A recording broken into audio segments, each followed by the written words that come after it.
up on this short week, apparently, unlike the other half who aren't here. I put some things up online. There is, I mentioned in the National Gallery on Friday that there was some extra material to sort of look at that would help us understand things better. So there's now a little half-hour thing about Titian's mythologies, the sort of screencast there. It's on where the lectures normally are, the lecture recordings normally are, right? And a little 15-minute thing about portraits. And so what it does is it gives you some comparative material, and then the PowerPoints for each of them are there as well. Okay, so if you missed Friday at the museum, that will make up for it, and if you didn't miss it, that will add to it, right? Not really make up for it as much as actually being there, right? So today we're going to do sort of pickup of a bunch of stray Venetians working in the aftermath of Titian, not aftermath, but sort of at the same time as his mid to late career. And that will set us up well for Tintoretto after Easter break. Remember that not only do we not have class on Friday, but we also don't have class on Tuesday, because you have Monday classes on Tuesday, and we meet on Tuesday, so we just have to cancel. So I won't see you again for a week and a half, right? So we got a bunch of slides to get through today. We'll see how far we get through them. There might be a lot of slides, but there aren't that many things to talk about with these people. We're going to look at some artists, like I said, from sort of the 1520s onward, working in Venice and in the Venetian Republic, in the region, the Veneto, right? And so we'll start off with Siboldo, Giovanni Girolamo Siboldo. And you can see this portrait on the left is kind of similar to the basic Titian Giorgione type. He's begun to get rid of the parapet in the foreground that Titian gets rid of around the same time. But, you know, if I threw this up as an unknown, you might say, well, it kind of reminds me of the general layout of a Titian or of a Giorgione. Just over half length, just over bust length, down to the waist. Interesting color schemes arranged in front of a window with a view out to a atmospheric landscape where we see weather patterns. It's standard Venetian stuff, right? Siboldo is working in the town of Brescia, which is one of the mainland towns that's governed or ruled by Venice. And that's where he's born, is in Brescia. But around 1525, he moves to Venice and spends the majority of the rest of his career there. We're going to look at his career on either side of that move from Brescia to Venice, right? So this was right around the exact same time. Now, some interesting things that Siboldo brings to the conversation. First, this is not, okay, I'm ahead of myself. In the background, in this landscape, we can see that there are, in fact, figures here. And if we look closely enough at those figures, you'll notice that there's a figure on horseback spearing something and a woman running away. Can you make that all out okay? Right? This is St. George and the Dragon. St. George and the Dragon. And it suggests maybe that he is either named George, we don't know who he is, okay, or that he belongs to a confraternity that might be dedicated to St. George, right? Or from a parish where St. George was prominent, right? Namesake is usually the knee-jerk reaction to these things, but I find that's often simplistic, and we have a number of times where we can point to Renaissance portraits where there's a reference to what you would assume to be a namesake, but it ain't the namesake. It's there for other reasons, right? But here it's certainly there as a clue to something about him. We just don't know what that something is, right? Whether that's his name or else otherwise. Now, the interesting thing about this is a bit closer, right? Siboldo is that prior to sort of opening his career in Brescia in around 1510 or so, prior to that, he had spent a very, very short time as an artist in the city of Florence, which we haven't talked much about, but sort of the major center of the Renaissance at this point. Right? And in Florence, he's there. He's a member of the Florence Artists Guild in 1508. Right? He's listed as the guild. So he seems to have gone there probably with the idea that he's going to set up shop there. Right? And then decides instead to move back to the Veneto almost immediately. Okay? But this brief period that he spends in Florence, and it may have been there longer than that, right? We just know that he was in the guild in 1508. Who knows? He could have been there longer and just not recorded in the guild, right? But the fact that we know he was there helps to account for certain things. And so in this particular case, the St. George and the Dragon is a sort of a loose adaptation of Raphael's version of the same, which is at the National Gallery, and which was painted just a few years earlier when Raphael was in Florence. Now, when he comes to Florence from Brescia, he's entering a fairly crowded field. Florence in the first decade of the 16th century has Leonardo da Vinci. It has Raphael. It has Michelangelo. Now, by 1508, when Sepoldo shows up, they've all left. Michelangelo and Raphael have gone to Rome to work for the Pope, right? And Leonardo is moving off to Lombardy and then eventually to France, right? So it opened up a little bit, right, when he got there. But he comes into this amazing hotbed of art. And we'll see on a couple of different occasions, and that's just as works in the National Gallery, that he picks up on works of art, prominent works of art, in Florence that he's seen. So, the St. George and the Dragon here owes some debt to Raphael. Look at the pose of the dragon, right, the way its neck swirls around, right, and barks back at St. George. But if you look at the horse, you'll notice that the horse is in a very different position, right? They're both rearing up, but Sepulta's is kind of back on its heels, right? Rather than lunging forward. It's sort of rearing back as if to lunge. Okay? So it's kicked back a bit, and the back legs are bent. Right? As opposed to Raphael's St. George, where it's pushing its way forward. Now that horse is actually closer to one by Leonardo. This was a fresco Leonardo was working on in 1503, never really finished, as far as we know, in the town hall in Florence, and since destroyed, or perhaps walled over. They think they might have found it, right, hiding behind a later 16th century painting. But this is a drawing by Rubens in the 17th century, after Leonardo, the Battle of Anghiari. So this is a prominent, if you look at the horses here, and the pose, especially the one on the left, right, you can see that what Sepulveda is doing is taking these major influences from his short period in Florence and he must have made sketches and taken them with him places, right? He's got a book full of things that he's seen and can call on them when necessary, right? So our portrait of a knight, while painted significantly later, 17 years after the fact, still shows the influence of this time that he spent in Florence, right? Picking up on the major artists there. Now, one of his earliest works that survives, and the earliest work we have in the National Gallery, is these massive pictures of Elijah, the Old Testament prophet, fed by ravens. I don't remember seeing this, but it's huge, right? And it's an altarpiece. It was originally, altar pieces are always larger, rather than a private devotional piece. And this one's big enough, right? He's about half again life size.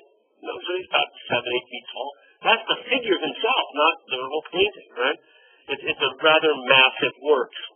And so this is while he's still in Brescia, and before he's moved to Florence, and just after he's gotten back from a very brief period, we think, in Florence, right?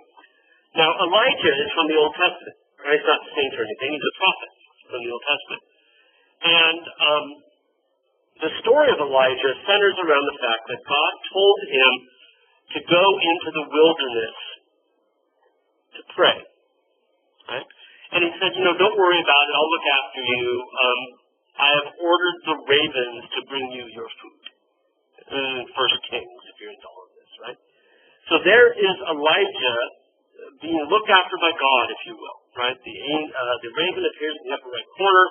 Elijah sitting in this little grotto. He's like St. Francis. He's like St. Jerome. He's made a little place for him out there. And in fact, Elijah is the example that people like St. Jerome, that people like St. Francis looked to as an example for this hermetic lifestyle, right? A lifestyle of a hermit, right? He's the prototypical hermit. And so when we see images of other hermit saints, we've seen a few already, in their lifetime, those saints are basing their experience on Elijah's, right? And artists often base their images, are sort of interchangeable with them. Okay? So here's a close-up. There's the raven with the bread. Kind of looks like he doesn't want to give it up, but nonetheless, there's the raven bringing bread to Elijah, who's leaning somewhat melancholic on his hand as he looks up to the raven. Right now, we know where this came from. The exact church it came from. It was in Brescia, and it was for a monastery of the Carmelite monks in Brescia, Italy.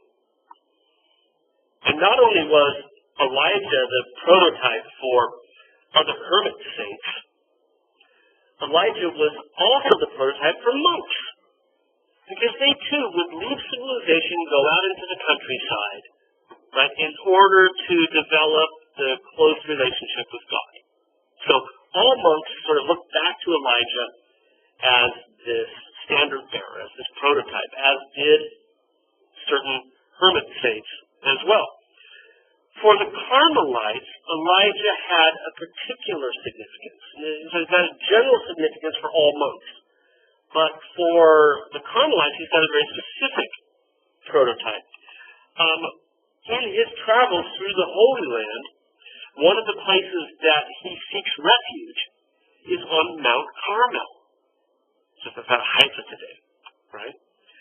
And there's a monastery found in that. That's where the Carmelites founded their order in the 12th century, was on Mount Carmel, right? The place where Elijah sought refuge. So he's got a very particular resonance for the Carmelite order, as well as this generic reference for all monks everywhere, right? And so this is why the Carmelite monks of Brescia, wanted an altarpiece with an Old Testament saint, right? Was because he had that resonance for them. Now, they commissioned actually two works to be hung together, and you can see the similarity of the composition between the two. St. Anthony, who also prays in the desert, and St. Paul the Hermit, who are also fed by ravens. And so there's a raven on the branch up above. He's kind of lost in shadow, but you can see the bread, right? Just at the top. Right, so just up here. The stone thing, well, look at the bread that our raven has, right? It just looks like stone. It's the reproduction, right? But it's a loaf of bread that the bird has in its mouth. So if we go back and look at our detail, right, you can see the bird's mouth around that loaf of bread, right?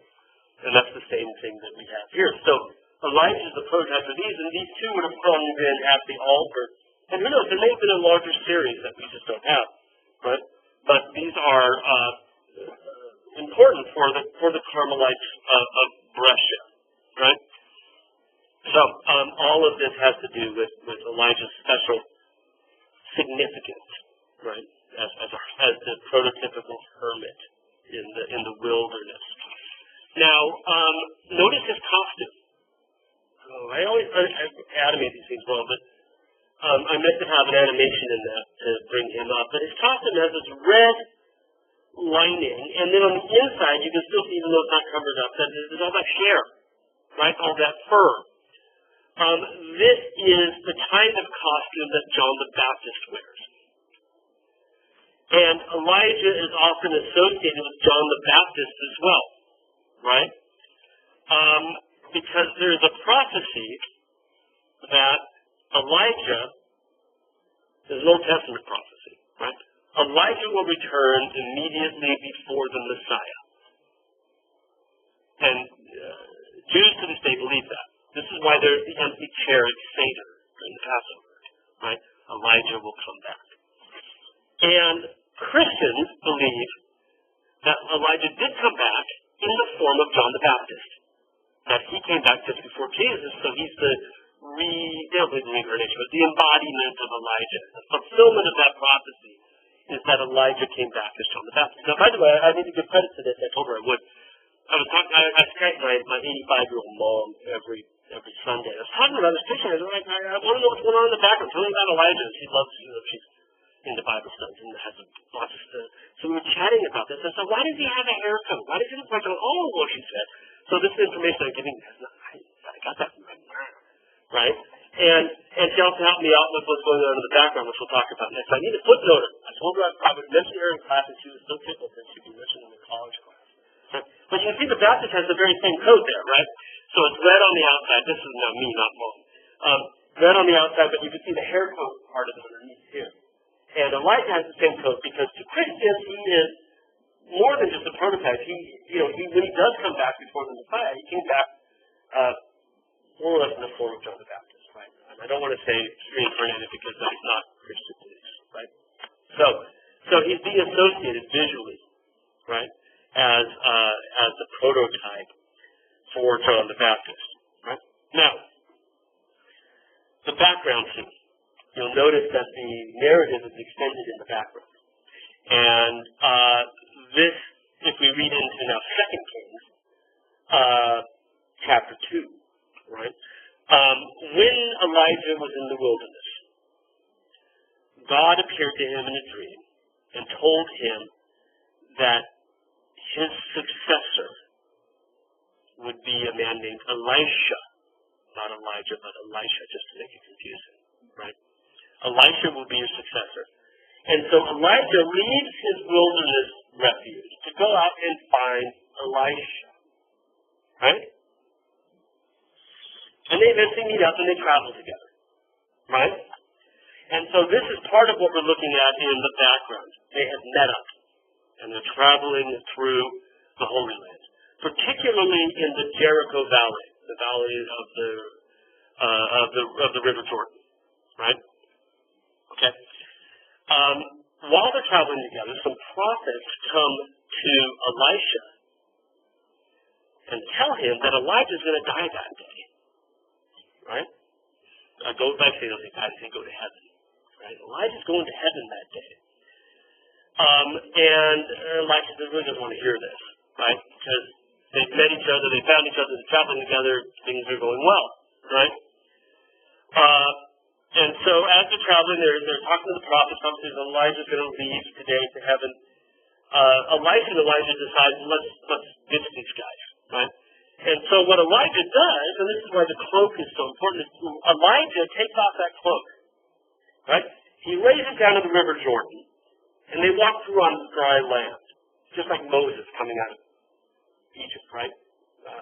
And these kind of parallels and redoublings are typical in biblical stories, right? They walk to the other side, the river closes up, and now Elijah and Elijah are alone without these meddling prophets and their doomsaying, right? Okay, and at that point, the heavens open up, and Elijah is taken up into heaven on a chariot of fire, right? And it says, like, whether the chariots of fire come and take Elijah to heaven. So the prophecy is fulfilled, right? The prophets aren't wrong. You can't run away from your faith, right? So we see in the sky, there's Elijah. He's left his coat, right? He's got the same clothes on, but he's dropped the cloak because he laid it down to part of the River Jordan. And so now he's got the chariot of fire, right? Taking him off into heaven. And I love the horses, the red horses sort of disappearing into the clouds here. And at the bottom, we see Elisha with the cloak on the far side of the Jordan. Notice we've got currents and rocks because, they can't just hop over there. And the prophets now are on this side, right? So this is the rest of the story. That's where they've gone, and they've laid the cloak. And you'll notice that the waters are still kind of parted on this little island that Elisha is standing on as he watches Elijah depart into the heavens. And the Bible says that when he did it, he got so upset that he tore his clothes, ripped his robe, right, and in sadness. And so you can see it's like, because his friend is gone. But then he reaches down and he takes Elijah's cloak and puts it on. That's the symbol of succession, right, from Elijah to Elisha. And actually, he puts the cloak down, goes back across the river because the river parts again for him, and meets up with the prophet, and then he puts it on. Right? So it's still on the ground here, right? Now, the great thing about this is the wealth of narrative detail that Savoldo has put into the background here, right? Used it to elaborate on extending this narrative. So it's kind of Venetian looking in that we have these, atmospheric conditions. The mountains are a bit odd for a Venetian picture. We don't have as much of a sunset. But as opposed to just being sort of shepherds who add to the mood of the piece, what we have instead are figures that add to the narrative of the piece, right? Extending it throughout. But our third picture is the most typical for Savoldo, because one of the things that he was really, really good at was night scenes. He was renowned for his images that take place at night. And if you think about it, we haven't really seen many images take place literally at night. We've seen evenings, dusk, but full-on darkness like this, when we're outside at least, is a rarity. So here's the shepherds have come to worship Christ. He's obviously Christ in the center laying there. The Virgin Mary giving him honor. Joseph on the left. Notice that he's a little bit more shocked than everybody else. Poor Joseph, he's got this up and down sort of, what do I want to say, status, right? And sometimes you see him like Giorgione, he's all, right? But here's, whoa! Where everybody else has got their hands together in prayer, just as the Virgin does, right? They haven't quite figured it out yet. So that's definitely Joseph there on the left. And two of our shepherds, young and old, here on either side of the Virgin Mary. And then in the background, I have a detail of this coming up. We can see the angel appearing to the shepherds before they actually arrive at the manger, telling them where they have to go in order to meet with the Savior. Right? Here's another Savoldo night scene. This one's at the Metropolitan Museum in New York. It shows St. Matthew composing the Gospels and the angel appearing to him and then sort of whispering in his ear all the things he's supposed to write about the life of Christ. But again, a wonderful night scene, right? People have often pointed to Savoldo as being a major influence on Caravaggio, right? The sort of dramatic lighting that obscures things in the background. Caravaggio is 75 years on, 65, 75 years on. But nonetheless, those ideas had to come from somewhere. Nothing comes out of a bubble. And Savoldo is as good a candidate as any for that sort of Baroque lighting from Caravaggio's works, which some of you have seen. And just as Caravaggio sort of didn't come from nowhere, neither did Savoldo. We've already been talking about how Giorgione and Lotto, how they use light, right? And how many times these works, this one, Bellini's St. Francis from the Frick collection, how they use natural light in the background to make a distinction between that and supernatural light, right? And when we looked at this in class in downtown, we talked about the fact that the trees up here, right, are not being lit by the sun, because the sun is streaming lower than that. It's not coming at that angle. And it's hitting the buildings behind it, right? So this side should be cast in shadow, and instead, the light is coming from where that angel is, even though the angel is overpainted, right? It's over the top of the cracks of the original paint. So it's a later edition, and a much later edition at that. So originally there was this idea, this source of supernatural light, without a figure to make it easy for you, right? And that light is then streaming down directly in a pool there on the Christ child. And you can see it hits the backs of these shepherds here, right? And it illuminates, bouncing up off of Christ, it sort of illuminates the faces of the Virgin and Joseph, and maybe even, those little bubble-headed angels up above, illuminated by this light. So it's this idea of a supernatural versus natural light. It's a theme that Giorgione is using here. But the landscape's so great that we tend to sort of forget that. It's still daytime. Savoldo is kind of the logical extension of this, right? The next step. Because in Savoldo's painting, it's all supernatural light. There isn't a natural source of light here to be seen. Well, maybe barely, right? Can you see in the upper left corner that we have these ruins, these rounded arches, right? And you can see just behind the Virgin's head, I don't have the detail of that, but there's a little bit of light coming from behind those trees. It's just sort of a twilight, right, of the night sky. There are no stars to be seen. Those are just flecks coming from reflected light off the surface of the painting, right? But the majority of the light, anything that's really cast in this, is coming from supernatural sources. So there's nothing bouncing off Christ to make him glow. He just simply glows, right? And all the figures in the foreground are as if illuminated by Jesus. So if you look at the hand of Joseph, and even the shadows cast by those hands. Look at the shadow cast by the Virgin's hands across her chest as well, right? Christ is the source of light for the foreground. Sitting on his manger with that really fine diaphanous gold cloth over the top of the white cloth that you see. Right? The wonderful under-chin lighting and under-the-eyebrow lighting of the shepherd at the right, all illuminated supernaturally by the light of Christ. Right? So he's taken something that was already happening in Venetian pictures and then sort of pushes it further. And then there's a nice detail. It's a little blurry, but of the angel in the back, where again that supernatural light is flooding onto the shepherds as they hear the message. And the angel tells them where the Savior can be found, and they become the first to ever get there. Notice one leaning on a stick, right? One falling to the ground, the other with his hand on his head, right? They're reacting to the miracle, right? Bodily reacting to the miracle. Now, if we go back to what I mentioned at the very beginning of class, Savoldo began his career in Brescia and then moved to Venice around 1525. So this would have continued his Venetian career. But prior to establishing himself in Brescia, he spent a very short period working in Florence. He had registered in the Painters Guild in Florence in 1508. Which brought him into contact with works of art on public view in Florence. One of these was a Flemish picture, a picture from the Low Countries by Hugo van der Goes, which was made for Tommaso Portinari, the banker for the Medici, living in the city of Bruges, commissioned to go back to his family chapel in Florence. That chapel also figured as the meeting place for the Painters Guild of Florence. So this is a work that Savoldo, even in a brief period, would have known. It's also huge.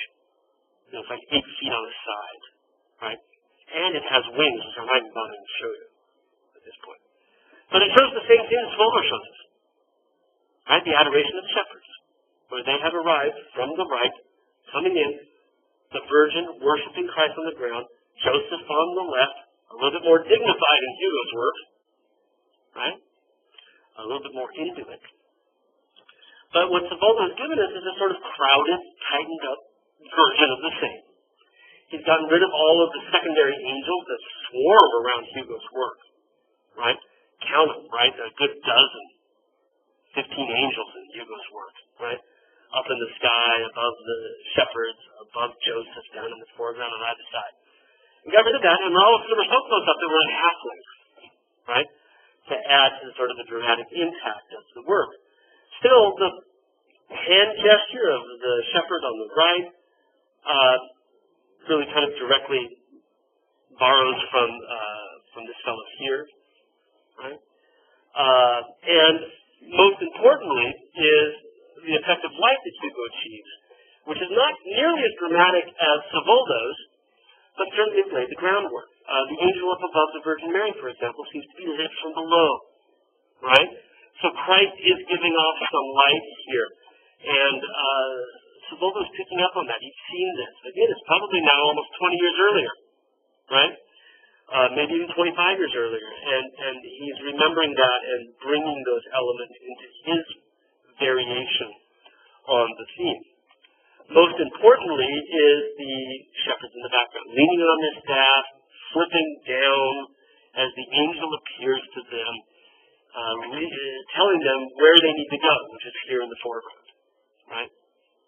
I can continue to point to things. The ruined architecture in the background has some semblance to peer into the darkness of the Savoldo to what Hugo has included in his work as well, right?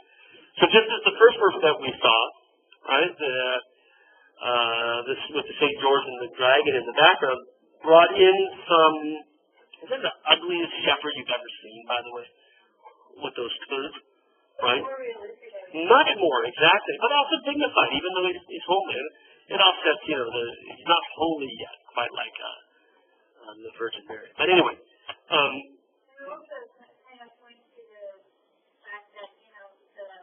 God chose the lowliest. Indeed. Indeed, they're way before the Magi, right? So yeah, that's a very good point. That the first is, in this era of Occupy Wall Street and the other 99, it is the other 99 who got chosen by God to be the first there, well in front of the kings, right? So it's a good point, Jay. Thanks for that. And you can even see the guys in the background are not any handsomer either. Hugo's shepherds are a fascinating thing. That's for another class, though. But what we've seen with Hugo Wendigos here, and with earlier with our portrait of a knight, that Savoldo later in his career is continuing to bring back things that he picked up from that very brief period he was in Florence, right? He has sketches that he brings in. These things appear and reappear in his work, right? So let's see. We're moving from now to other artists. Like I said, this is a catch-all today of numerous people. Lorenzo de Brescia, also obviously from the city of Brescia, on the Venetian mainland. So part of the Venetian Republic, even though he's not in the city per se. We have a couple of works by Lorenzo de Brescia to take a look at. One portrait and one altarpiece. The portrait of the Lady in White, the face has been pretty heavily repainted, but you can see that when it comes to the woman, she's very much unlike Titian. Right? Think about Titian in the 40s and the things that we saw on Friday, how the loose brushwork and that sort of really very modern approach to painting, where you look at the painting and it exists in two realms. It exists as a representation of something, and it exists as this physical object, right? Paint on a canvas. And that's a very sort of modern way of looking at things, and not everybody likes that, right? So there's a market out there for painters who are working more on the representational side of things and less on the painterly side of things, right? And that's where Lorenzo de Brescia is. And it may well be that he's in Brescia, right? Because Brescia is not the capital, it's more provincial as a center. Taste might be less progressive in painting, right? I just don't like this kind of stuff quite a bit, right? And another artist is working in Brescia and working also with this sort of refined realism is Lato, who we looked at before, right? And you can see that I think there's a certain similarity between the two. Lato, this portrait, and Brescia's, especially the details of the table, the sort of Bellini-like polish to the paint surface, right? That's a generation or two old by this point. I love Bellini, right? But it's a generation old by this point. And it is not where modern portraiture, the most progressive portraits, are moving, right? But this obviously still takes them. Now, Lato worked in Brescia, so that makes sense that he would be also someone who we would see as similar to this. And over and above that, we know for a fact that Lorenzo de Brescia worked actually elbow to elbow with Lato in the church decoration at one point, right? So they know each other's works. And that would in itself account for some similarities that we see in the kind of refinement of detail. But over and above that, I think it has to do with the tastes of Brescian donors, right? What they really want from a portrait. So like I said, the face is kind of badly abraded and infilled by conservators.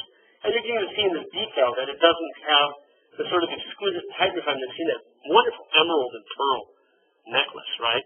Fantastic emerald. And look at the emerald, right? That worthy of Van Eyck almost, in its resolution. And everywhere we look on the costume, we see whether it's her fan, her black fan, or the green undercoat as the hoop skirt sort of opens up, and you see that amazing pattern down there.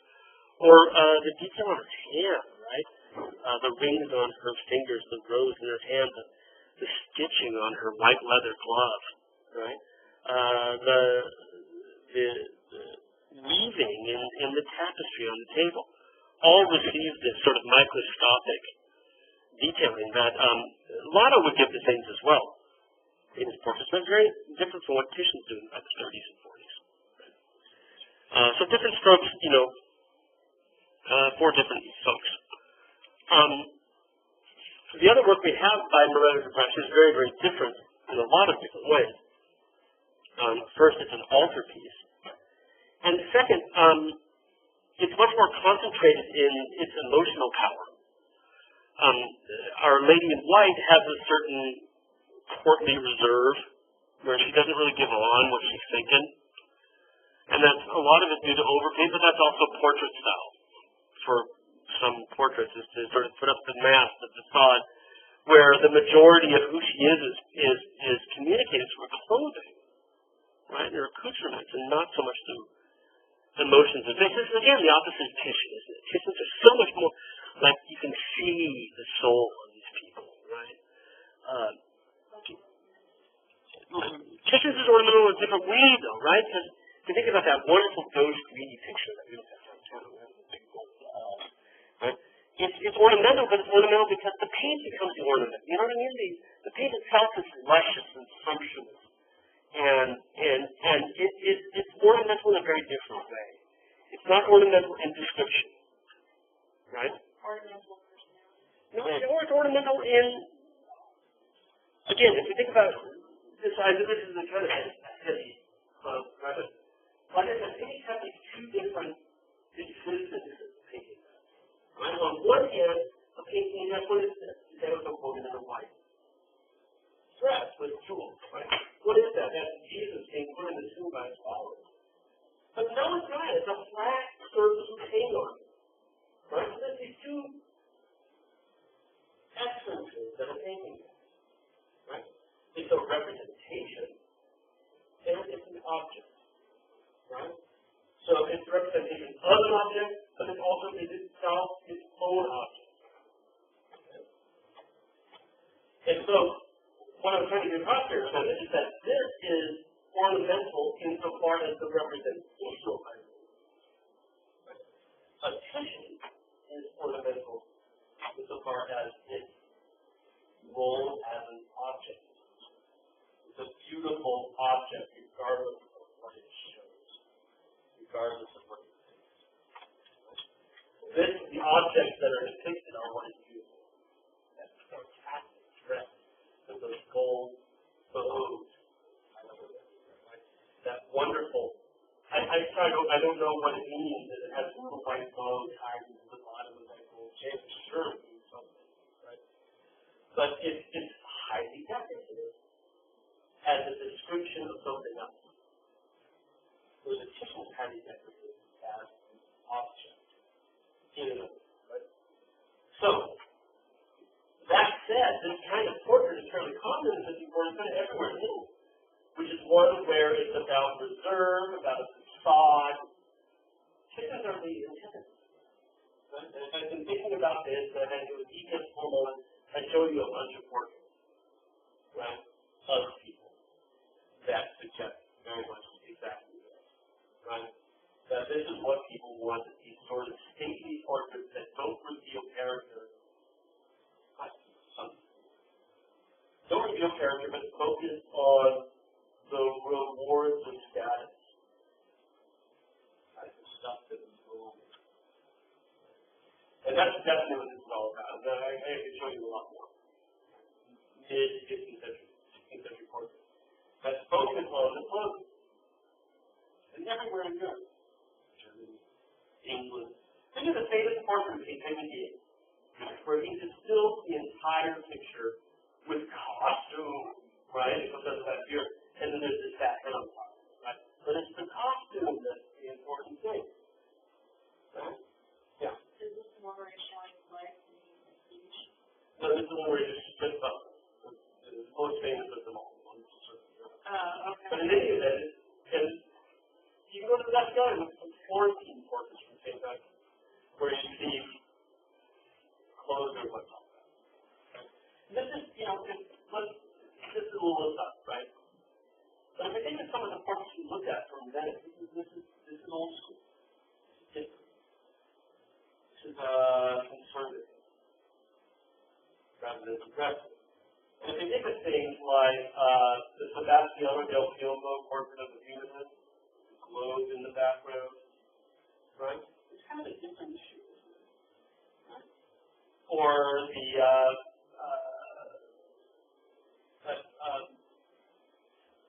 Giorgione picture, the boy with the tooth, kind of a different issue.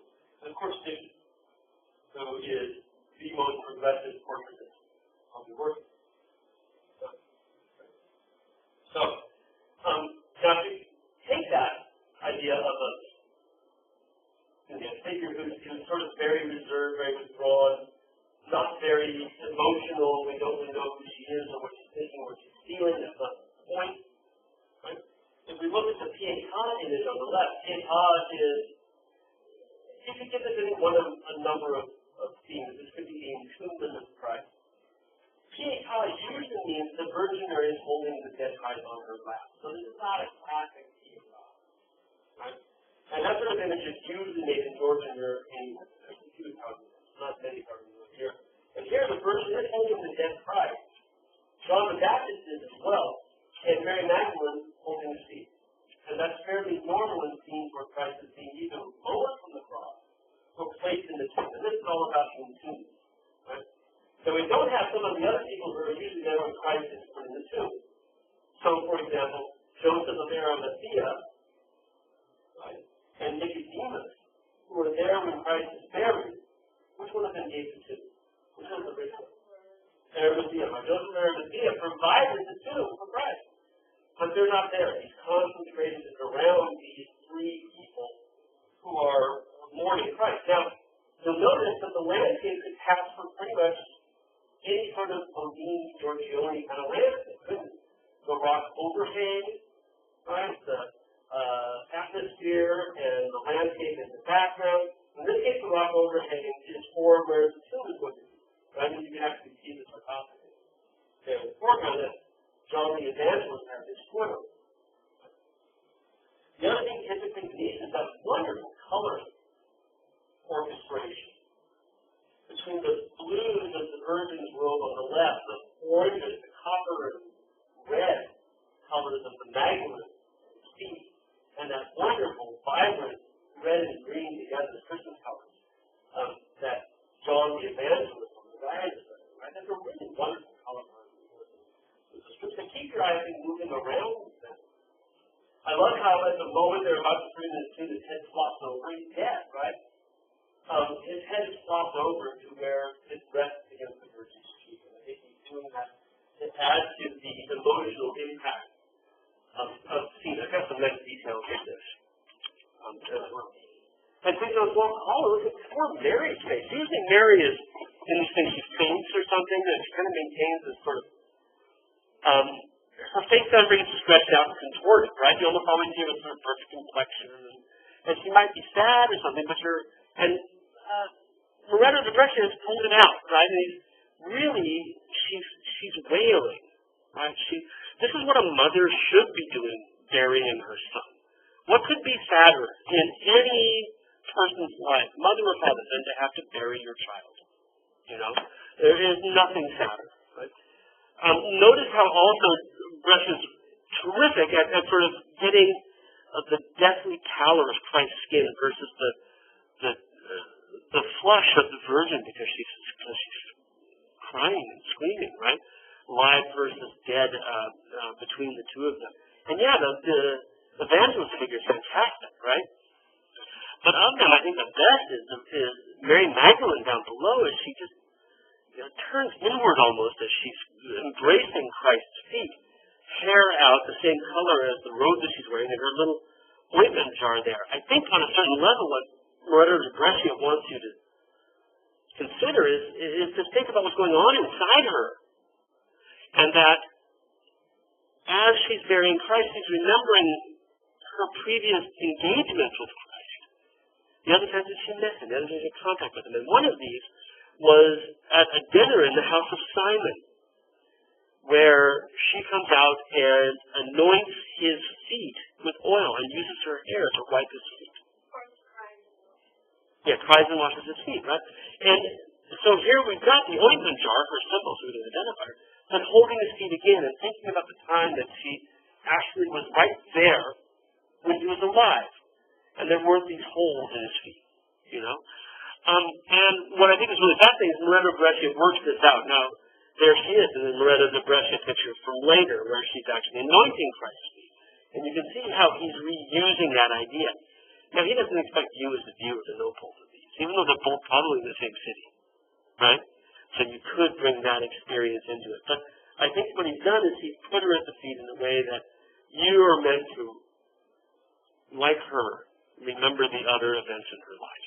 Right? Yeah, you really do, especially in that other book there. Yeah. No, totally. You feel that, like, she was a prostitute, and she was being kicked around and treated like dirt. Indeed. And, you know, you just want to, you almost want to write a poem about her or something, or a little short story. In that, she's let her hair down again. Screw it. You ever get so sad that the things that you really believe in say screw it? You're just so upset about something. Why bother anymore, right? And if you imagine it's a very real emotion at this point, right? Christ has died. The man they've been following has died, and they don't know for sure he's going to be resurrected yet, right? This is a real human reaction to that. Now, again, in our catch-all of these people, Moroni, Giovanni Battista, this is a weird picture, right? But Moroni studied under Lorenzo de Brescia, right? So, again, we're working with these artists from the Venetian mainland, again, connected to Venetian culture in a lot of different ways. And here we see the donor. We don't know who he is, but certainly a painted portrait in the act of praying. And I think what we're meant to see is his vision. He's been praying to something, perhaps a statue, perhaps a work of art. But what we've seen is the moment when that comes to life. Right? What's fascinating about it for me is that we're expected to join him. Right? Like we're in essence, she's not looking at him. She's looking at you. Right? And so when you look at, of course, imagine him owning this picture and looking at himself, looking at her, and her looking. But as we view it, right, then we become a sort of part of this triangle of gazes, don't we? Where we're supposed to be like him, model our behavior after him, and she expects the same from us that she's gotten from him. Wonderful details. First, again, this sort of Venetian interest in color is so strong. And the colors of the Virgin in particular are just fantastic, right? We've also talked a lot about Venetian interest in brocades and fabrics coming from fancy areas. Look at that collar and sleeve that he has. They're just terrifically rendered. Right? But other details as well, that rather silly-looking Christ. There's no Giorgione or petition when it comes to painting babies, right? But he's got in one hand an apple, because he's here to save the sin of Adam. The other hand, he holds tight onto Mommy's finger, right? And I could point to a dozen Renaissance pictures where Christ pulls her finger, right? Did your dad ever play that game with you? Pull my finger? Yeah. Well, that's not what she's going to do. But rather, it's just, I've read somewhere that it had to do with a theme of resurrection. I don't know how. But more, I think it's about the tenderness between the two of them. This is one of these things that babies do. And the way he cocks his head into her chin, right? Now, having the donor praying to the Virgin and Child is not extraordinary, right? But often, in earlier works, going all the way back to the 13th century, they've been tiny little things, right? off to the side, or maybe the same side. Here, he's bigger than she is, isn't he? The perspective has been heightened so much that he's directly in the foreground, and he's actually larger. And so if you just measure with your eye from the top of his head to his chin, it would come down sort of to the middle of her chest, right? He's almost twice as big as she is. Sorry? Yeah, right? Not very large at all. That's probably why you don't remember it, because it sits off to the corner next to one of the doors that we just walked through, right? So this explosion of the size of the figure is something rather different from the tradition, whereas normally it's just like this little guy down here. Waiting, but at the same time, the idea that he would somehow be there praying in front of this vision is not itself extraordinary, right?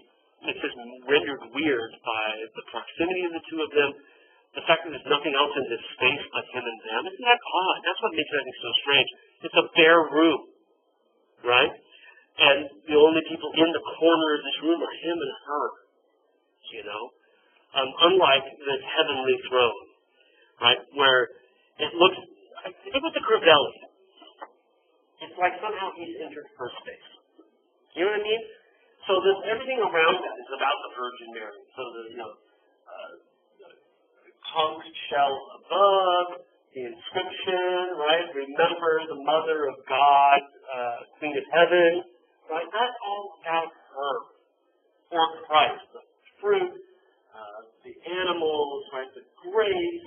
This is all about them, and he's just been lucky enough to get to go there, right?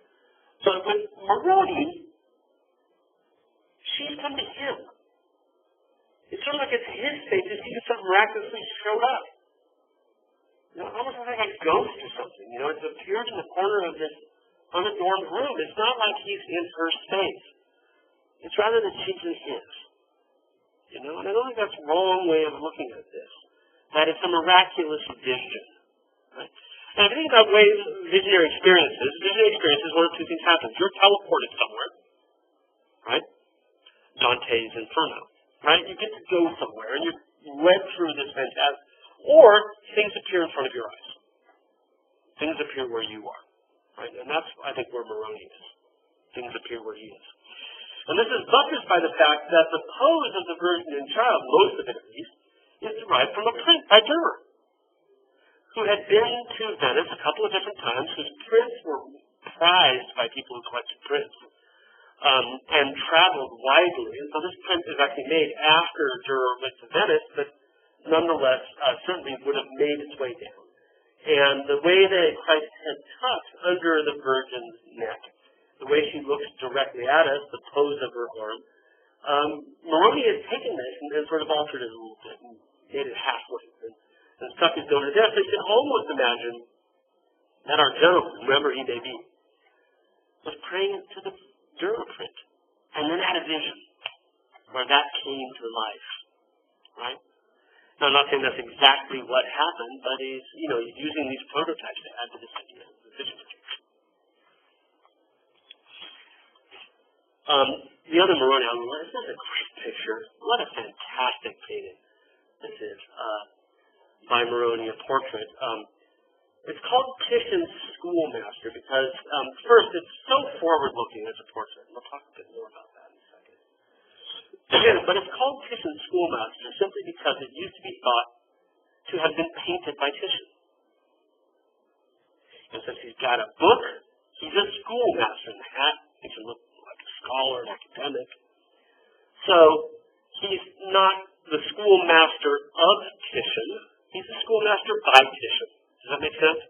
So, I am your schoolmaster. But that's not the way the possessive works here, right? If you had painted a picture of me, then it would be Jay's teacher, right? Whereas sitting here, I'm Jay's teacher in a different way, right? So, Titian's schoolmaster, that's why it's in quotes, is because it was originally thought to be by Titian, and it was originally thought to just be a schoolmaster. We don't know for sure, right? He just posed holding a book, and what an amazing amount of immediacy this gives the portrait, right? Like, he's in that wonderful chair, and in fact, if you go to the National Gallery, directly beneath this picture is one of these chairs. It's the kind with the bow legs where the arms come down like this and they cross, right? And they sort of make an X shape, right, to the bottom. So, with the leather fringe on it, and he's here for you, right? He's been reading, but he's got time. It's not like me in my office, I go marked out, and I go, I don't have your time. Right? He's like, okay, what is it? What are we here for, right? And leaning over that's really nonchalant, isn't it? That pose. It's like, what's that? I can wait. I'll hold my place. I can go back to my book anytime I want. And you couple that with that sort of kindly look in his eyes, right? It's very different from that other portrait of that other woman in white, isn't it? Where she was so standoffish, right? This got an amazing sense of personality. And it's a portrait that you could easily imagine being 100 years later even. It's so forward-looking in a lot of different ways. But Moroni did a number of these. Look at this, right? This is fantastic portrait. So he's using that as an artifice, right? Now, once you see these side by side, you realize, all of that immediacy, he's just sort of made up, right? And it gives the portrait a sense of not being posed, right, but rather being captured momentarily. Right? But that's all sort of made up on his part. And this guy on the right, he's having another great face, and he's even into it, right? This guy's like, so what you got? I'm out there. Yes. Let's talk, right? And each one of us has the book, and the book is simply not about being a schoolmaster. It's about being interrupted and taking the time to meet you, right? So it's another of these things like what we saw before, where they take off their gloves, shake your hand, right? It's a form of welcoming, and it really probably has very little to do with who he really is, right?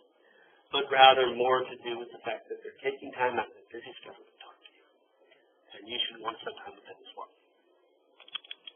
Close-up of that wonderful emerald ring he's wearing. And I think certainly you can see why people might have suggested Titian. We talked downtown about the fact that Titian experiments with the paint application to make you focus your eyes on the things he wants you to look at. And so the book is more sharply focused than the hand that holds it. The face is more sharply focused than either of the hands, right? He's really using Moroni, as like Titian had done before, using the paint application to guide you, right, through the picture. Yeah. Now, this sense of immediacy that we're seeing here is something even beyond Titian, I think. Titian still looked like posed pictures. The immediacy came through that brushwork that looked unfinished, that made it look vibrant and alive and instantaneous, right? That he captured a very, very quick moment, even though it's all artifice.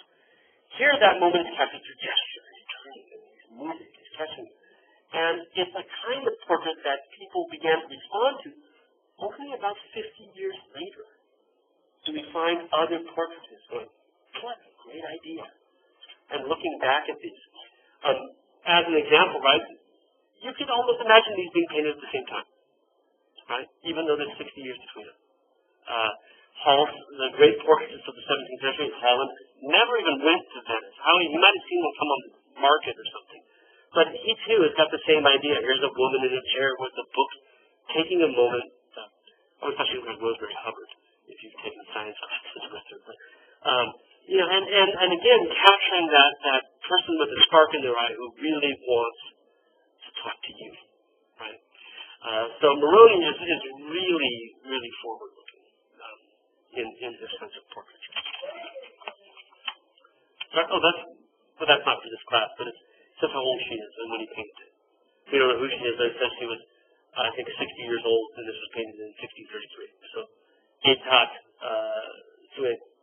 60, this woman is 60 years old. Right? Yeah. Okay, so, let's see, is this our last painter we're going to look at? We have two to look at, but I don't think we're going to get through them all. But that's okay. Paris Bordone. Love this picture. Very, very large picture of the baptism of Christ, probably an altar piece. Another of this sort of random pickup. So far, our first artist is not from Brescia, right? The other three that we looked at all came from Brescia, or came through Brescia. Paris Bordone is primarily Venetian. Spends a little bit of time traveling, but the majority of his active career is, in fact, in Venice. The atmospheric landscape, certainly very Venetian, darkening it down a bit here so that heaven can open up, because at the moment that John the Baptist baptizes Christ in the River Jordan, heavens opened and the voice of God came down and said, "This is my Son in whom I am well pleased," right? And so we see the heavens opening up, angels coming down. At the moment that the Baptist on your right with that hair shirt, and there's the hair shirt again, that we saw Elijah wearing, right? But a different color here. Right, the hair shirt, the whole point of wearing a hair shirt was not to stay warm. It's not like a fur coat that you would wear in the winter, but rather it was like untreated wool. The hair was not brushed out to be soft, but in fact was prickly, and would remind John the Baptist, as he wore it, to not be too comfortable in his earthly existence. Right? So you're kind of itchy, right? You ever had a haircut? Not taking a shower right away. This is much more for me because my hair's short, right? But it's like, right? And you're just like, and that's what the hair shirt would do, right? It just makes you want to rip your skin off. And so we see quite obviously the hair shirt, but what an amazing blue, right, of that. I got a detail. I don't know, none of these are going to be as good as going down there and looking at it again. That blue is just a knockout of a color.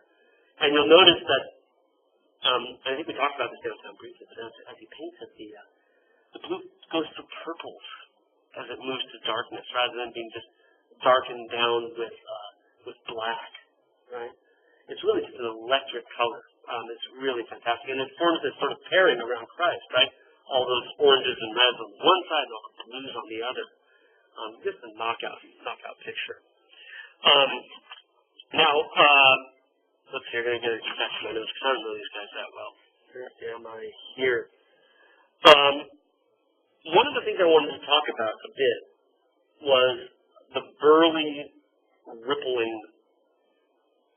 muscles, especially on John the Baptist, but on Christ as well, right? That sort of just, it's a fleshy picture, you know?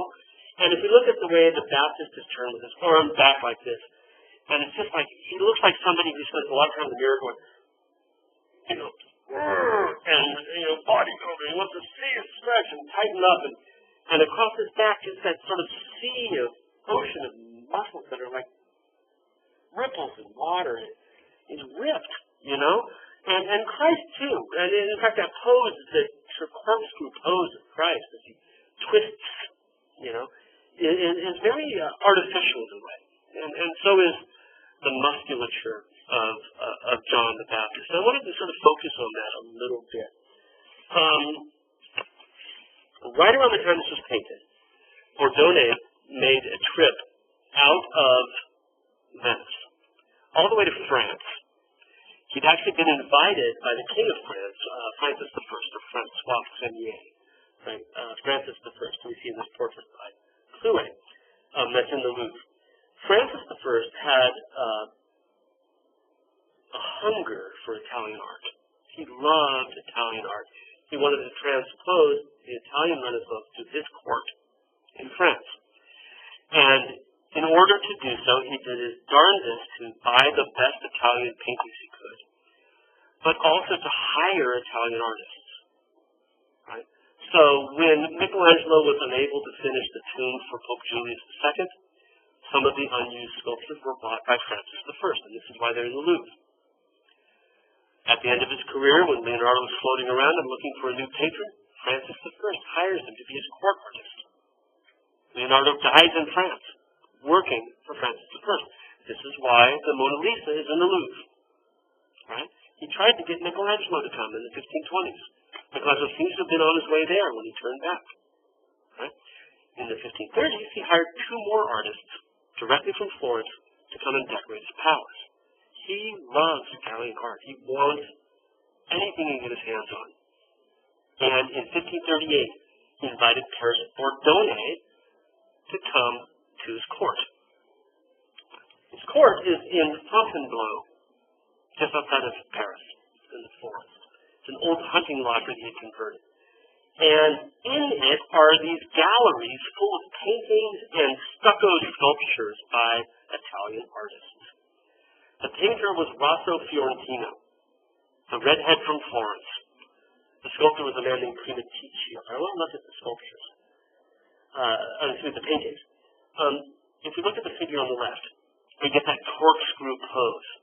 We get that sort of broad, expansive, rippling musculature. These are somewhat damaged, right? The two figures on the right, these guys here, right, give you some similarity to what we're looking at in Paris Borgone's work.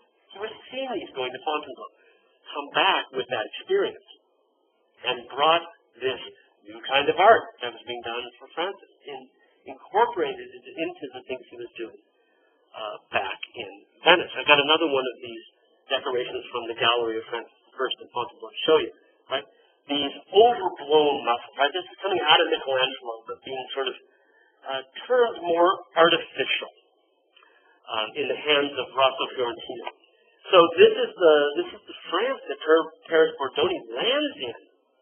Is a France sort of dominated by this more artificial style that Francis was, that he's getting from other Italian artists who have come there. Right? And the term art historians use for this style, the sort of overblown, exaggerated, slightly artificial style, is mannerism. It's mannered. It's a few steps removed from naturalism. So if we look, for example, at the body of the Baptist in particular, that's a body that you would never see in a Giorgione picture. That's a body you would really never see in an early Titian picture. Right? That sort of, it's artificially muscled. It's artificially rendered. It seems as if it's based on looking at other works of art rather than looking at a model. It's like one step removed in a way. So when we talk about Paris Bordoni, we talk about him as being a mannerist artist. Now, he would have thought he's Renaissance, because the term mannerism didn't exist until the 1920s, when an art historian looked back not only at Venice, but at all of Italian painting, and said, hey, something's gone wrong here. Something's not the same as it used to be under Raphael and early Michelangelo. Right? So Paris Bordoni is very much, I think, a mannerist painter that comes out of these experiences. Not only the fact that he's gone to the Gallery of Francis I at Francis's invitation, right? But from other sources that we'll look at next. Amanda. I was going to say, like the guy I mentioned before, it's like from Michelangelo and his few Caravaggio, and they have this like big. No, because Michelangelo's dead when Caravaggio's. Or who's the one at the same time? Raphael. And it had like this big standoff with who could do it better. It's like oh, that's right. There was another sculptor that he had a rivalry with when he was a young. It was not the lifelong thing. It was when he was a kid, and I forget his name right now. But artistic rivalries are important things, right? Because they show us the degree to which artists respond to each other. Michelangelo, being a sculptor, right, would have had a different kind of response. And then we talked before.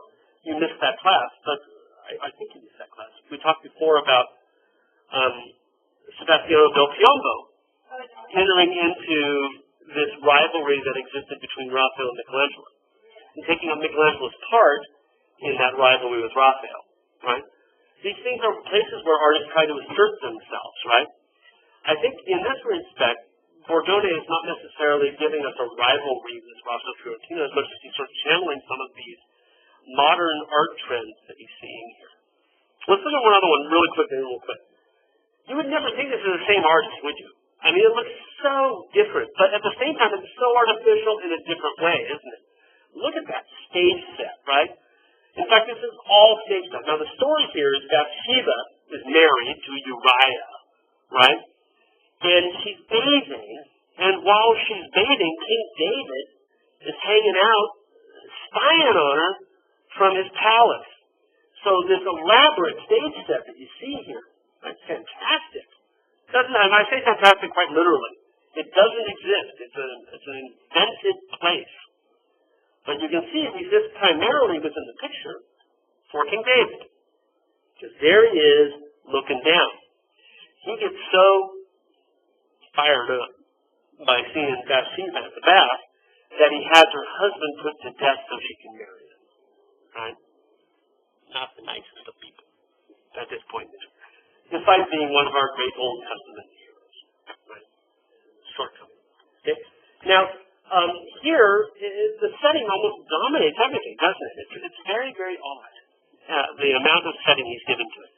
And we have another David and Bathsheba picture by Paris Bordone, where, again, the setting is dominating, right? So here's Bathsheba with the servants, and then picture of King David up there, right? Peering in. But again, you know, your impression of it, the thing you take away from it is this fantastic setting, right? In Egypt. So what's going on with this?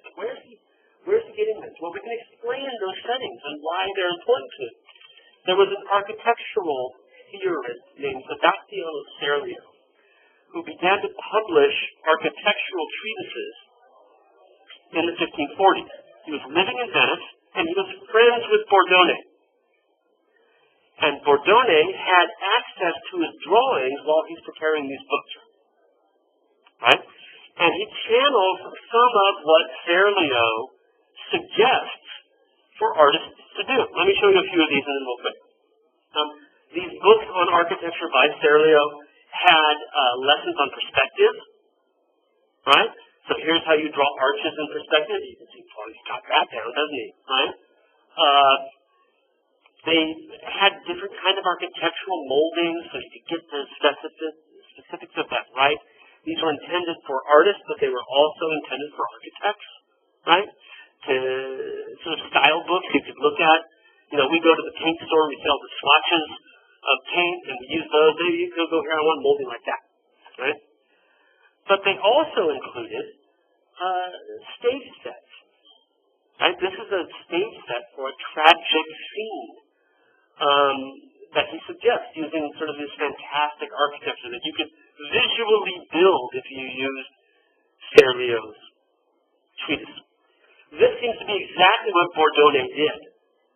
And he begins to do it even before Serlio publishes these. We know they were friends. While Serlio lived in Venice, he's using his drawings. So again, this is another way that we can talk about this being sort of mannered, isn't it? It's very, very artificial. It's stagey, right?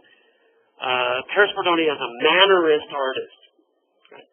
Now we have one more to look at, but we're done with 545. The next guy is actually a great setup for Tintoretto.